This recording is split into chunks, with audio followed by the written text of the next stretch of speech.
آزادی بیان言论自由 free speech. So, a major challenge faced today by those who dare express concern about the growing frequency of no platforming at universities is that their arguments are often interpreted as uncharitably as possible, if not outright misrepresented. They are lambasted by the proponents of these limits for failing to acknowledge the harm or offense that free speech can cause, particularly to marginalized groups. Allow me, therefore, to provide a few disclaimers on behalf of myself as well as my colleagues that will hopefully ensure we do not suffer the same fate here today.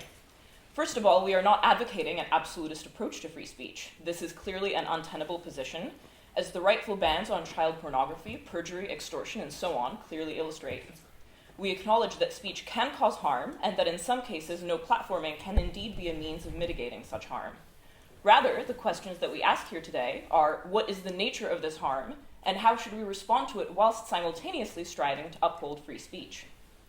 I argue that no platforming as currently practiced is not a legitimate tool of activism for two reasons. First, because it fails to differentiate between cases of genuine harm and those of trivial offense or discomfort, and second, that in failing to make this distinction, no platforming actually stymies social justice. When the no platform principle emerged in the 1970s, it was explicitly restricted to racist and fascist speech, with harm clearly defined as incitement to racial hatred or to violence. The problem with no platform today is the lack of such a definition of harm. What we see instead is the justification of no platforming on the basis of a variety of complaints, including feeling uncomfortable or offended or threatened. These complaints do not constitute harm in the same tangible way as, for instance, incitement to violence. Rather, they are claims of purely subjective experience. And this premise is central to the contemporary politics of identity. Subjective experience, the argument goes, is by definition exclusive. It is unknowable to those who do not have the relevant identity characteristic. The subjective experience of womanhood, for example, is unknowable to any man. That of being black is unknowable to anyone white. Accordingly, the subjective offense or harm claimed by a particular identity group cannot be doubted or called into question by any other group for lack of that experience. By this logic, then, all claims of subjective experience must necessarily be considered equally valid. You see how this becomes easily exploitable.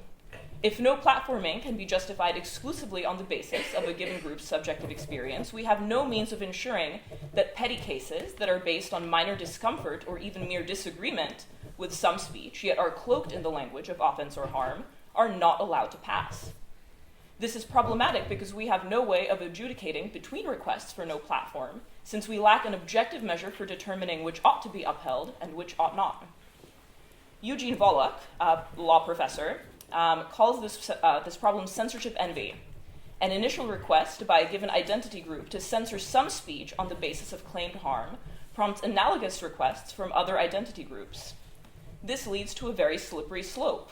Once we allow some speech bans due to claimed harm, we cannot justifiably deny other requests made on the same ground, since again, given the unknowability of subjective experience, all claims of harm must be treated as equal.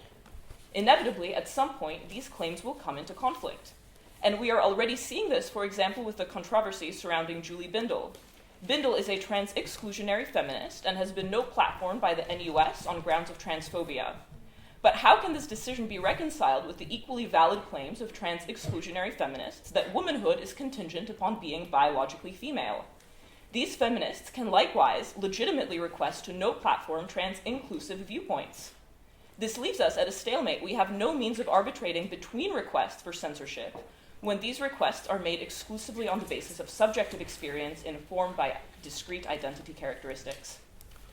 In a pluralistic society, justice requires that we balance the competing interests of different groups in the fairest way possible.